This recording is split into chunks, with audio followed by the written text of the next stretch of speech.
Hello student, ये question आपका motion in a plane chapter से है।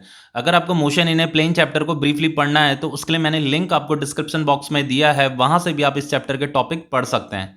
चलिए क्वेश्चन स्टार्ट करते हैं। देखिए क्वेश्चन क्या कह रहा है, read each statement below carefully and state with reason if it is true और फॉल्स। देखिए यहाँ पे कुछ स्टेटमेंट दे रखी हैं, इन्हें पढ़ करके मुझे बताना है कि ये ट्रू है या फॉल्स है, और कुछ रीजंस भी बताने हैं उसके पीछे के। चलो देखो, पहला पार्ट क्या कह रहा है, the magnitude of a vector is always a scalar. ये कह रहा है कि कोई भी जो वेक्टर होता है उस वेक्टर का जो मैग्नीट्यूड होता है क्या वो हमेशा स्केलर होता है। तो देखो ये आपका ट्रू है। अब ये आपका ट्रू क्यों है, देखो उसके पीछे का रीजन बताता हूं क्या है उसका रीजन। देखो सपोज करके मैंने वेक्टर ए लिख दिया, यहाँ पे 3 i कैप लिख दिया। तो ये जो आई कैप होता है ये आपका डायरेक्शन होता है, ठीक है। इसे हम यूनिट वेक्टर बोलते हैं। यूनिट वेक्टर किस चीज को रिप्रेजेंट करता है, डायरेक्शन को रिप्रेजेंट करता है। तो हम इसे जस्ट ये भी कह सकते हैं कि ये आपका डायरेक्शन क्या होता है, यूनिट वेक्टर है ना। तो ये फाइनली ये वेक्टर ही होता है। भले उसे यूनिट वेक्टर बोला जाता है लेकिन वेक्टर तो आ रहा है ना वहां पे, इसलिए ये वेक्टर ही होता है। तो ये आई कैप क्या है, वेक्टर ही है जो डायरेक्शन को रिप्रेजेंट करता है। और ये 3 होता है इसे मॉडुलस बोलते हैं। मॉडुलस मतलब मैग्नीट्यूड बोलते हैं, ठीक है। अब देखो जो आपका मैग्नीट्यूड होता है वो आपका स्केलर होता है। कोई भी नंबर, जैसे 1 लिखा है, 2 लिखा है, 3 लिखा है, 4 लिखा है, कोई भी जो नंबर होता है वो आपका स्केलर होता है, ठीक है। और ये जो आई कैप, जे कैप, के कैप, ये जो डायरेक्शन होती है ना, जो यूनिट वेक्टर होते हैं, ये आपके वेक्टर होते हैं, ठीक है। डायरेक्शन को वेक्टर बोलते हैं और ये जो मैग्नीट्यूड होता है इसे स्केलर बोला जाता है। तो जब भी स्केलर और वेक्टर आपस में मल्टीप्लाई होते हैं तो हमें वेक्टर ही मिलता है। तो ये जो वेक्टर है इस वेक्टर का मैग्नीट्यूड 3 है और डायरेक्शन क्या है, आई कैप है। तो ये जो 3 होता है, ये 3 क्या होता है, मैग्नीट्यूड होता है। मैग्नीट्यूड हमेशा क्या होता है, स्केलर होता है। तो यहाँ पे जो लिखा है the magnitude of a vector is always scalar, ये ट्रू है।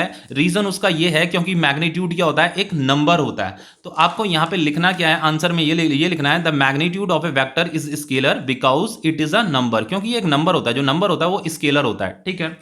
अब देखो part B, each component of a vector is always a scalar. ये आपका फॉल्स है, ठीक है।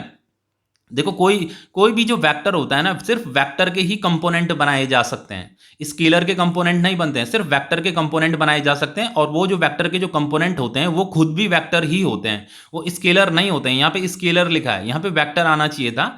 इस लाइन को होना चाहिए था कि each component of a vector is always a vector आना चाहिए, यहाँ पे स्केलर नहीं आना चाहिए। देखो जैसे सपोज करके यहाँ पे मैंने एक वेक्टर ड्रॉ कर दिया, ये ए वेक्टर है। अब अगर कोई मुझे बोलता है कि इस वेक्टर के कंपोनेंट ड्रॉ कर दीजिए, तो आपको क्या करना है, कंपोनेंट ड्रॉ करने का तरीका क्या होता है कि आपको कंपोनेंट हमेशा आपस में 90 डिग्री का एंगल बनाते हैं। और उसका दूसरा तरीका ये होता है कि ये जो गिवन वेक्टर है जिसके आप ये 2 कंपोनेंट बना रहे हो, इन दोनों कंपोनेंट वेक्टर के अंदर जो है आपका गिवन वेक्टर लाई करना चाहिए और इनमें 90 डिग्री का एंगल भी बनना चाहिए। तो ये आपके कंपोनेंट वेक्टर होते हैं, ये भी आपके क्या है, वेक्टर ही होते हैं। तो किसी भी गिवन वेक्टर का जो कंपोनेंट होते हैं वो खुद भी वेक्टर ही होते हैं, ठीक है, स्केलर नहीं होते हों। तो ये आपका फॉल्स है, ठीक है। यहाँ पे ये आपका फॉल्स यहाँ पे होना चाहिए था, each component of a vector is always a vector आना चाहिए यहाँ पे। तो false because component of a vector is always a vector. अब देखो सी, देखो सी में लिखा है the total path length is always equal to the magnitude of the displacement vector of a particle. देखो यहाँ पे ये जो इज ऑलवेज लिखा है ना, ये ऑलवेज गलत लिखा है। देखो जो टोटल पाथ लेंथ है वो इक्वल भी होती है डिस्प्लेसमेंट के, लेकिन समटाइम्स ये ग्रेटर भी होती है। Total path length sometimes greater भी हो जाती है डिस्प्लेसमेंट के और इक्वल भी हो जाती है, लेकिन इज ऑलवेज इक्वल नहीं होती। यहाँ पे ऑलवेज इक्वल लिखा है, ये गलत लिखा है। देखो कब इक्वल होती है और कब ग्रेटर होती है उसे समझते हैं। देखो if particle moves in different direction, अगर पार्टिकल डिफरेंट डायरेक्शन, कोई एक पार्टिकल डिफरेंट डायरेक्शन में मूव कर रहा है तो टोटल पाथ लेंथ ग्रेटर होती है डिस्प्लेसमेंट से। कैसे, देखो मान लो किसी पार्टिकल ने ए से लेकर के बी तक मूव किया, फिर बी से लेकर के सी तक मूव किया, तो जो उसका टोटल पाथ लेंथ होगा A B plus B C होगा, A B plus B C total path length. लेकिन उसका जो डिस्प्लेसमेंट होगा वो ए से लेकर के सी तक होगा। डिस्प्लेसमेंट क्या होगा, ए से लेकर के सी तक। तो टोटल पाथ लेंथ जो होगी वो क्या हो जाएगी, ग्रेटर हो जाएगी डिस्प्लेसमेंट से, क्योंकि A B plus B C greater है ए सी से। तो यहां पे अगर पार्टिकल डिफरेंट डायरेक्शन में मूव कर रहा है तो टोटल पाथ लेंथ ग्रेटर होती है। लेकिन इफ पार्ट दूसरा केस ये है कि if particle move in same direction, मतलब किसी स्ट्रेट लाइन में सेम डायरेक्शन में अगर वो मूव कर रहा है तो टोटल पाथ लेंथ डिस्प्लेसमेंट के इक्वल हो जाती है।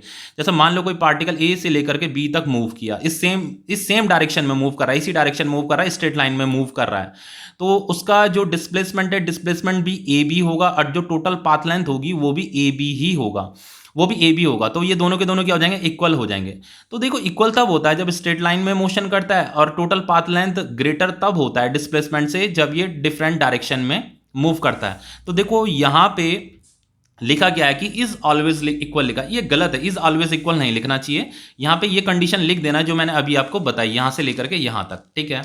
अब देखो नेक्स्ट क्या है, यहां पे लिखा है the average speed of a particle is either greater or equal to the magnitude of the average velocity. तो ये आपका ट्रू है, जो एवरेज स्पीड होता है वो ग्रेटर भी हो सकता है और इक्वल भी हो सकता है। देखो ग्रेटर इक्वल कैसे हो सकता है, देखो एवरेज स्पीड जो है ग्रेटर भी हो सकता है इक्वल भी हो सकता है, किससे, एवरेज वेलोसिटी से।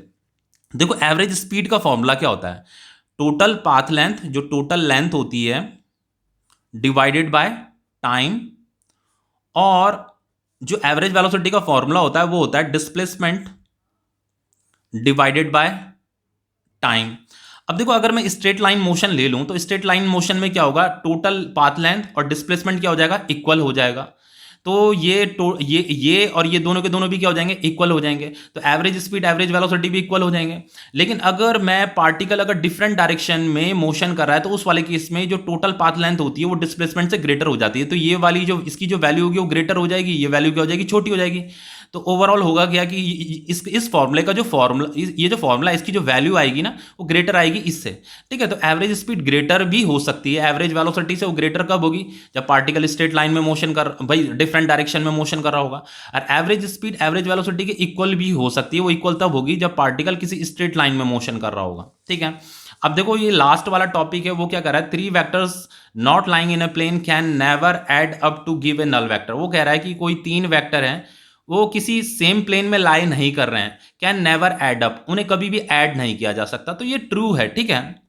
देखो ऐड हम किन्हें कर सकते हैं, कोई भी, जैसे मैंने यहाँ पे एक वेक्टर ये बना दिया ए वेक्टर, ये बी वेक्टर बना दिया, ये सी वेक्टर बना दिया, ये 3 वेक्टर हैं, लेकिन ये तीनों के तीनों वेक्टर जो है इसी सेम प्लेन ऑफ पेपर में लाई कर रहे हैं, इसी प्लेन में लाई कर रहे हैं। तो इन वेक्टर्स को आप ऐड कर सकते हैं, ठीक है। वेक्टर एडिशन के मेथड से आप इन्हें ऐड कर सकते हैं, सिंपल एल्जेब्रिक मेथड से ऐड नहीं करते हैं, वेक्टर एडिशन से आप इसे ऐड कर सकते हैं। लेकिन अगर कोई एक वेक्टर ए वेक्टर इधर है, बी वेक्टर अगर इस डायरेक्शन में, ऐसे ऊपर की डायरेक्शन में, सी वेक्टर इस डायरेक्शन में, तो आप वो डिफरेंट प्लेन में लाई कर रहे हैं, सेम प्लेन में लाई नहीं कर रहे हैं।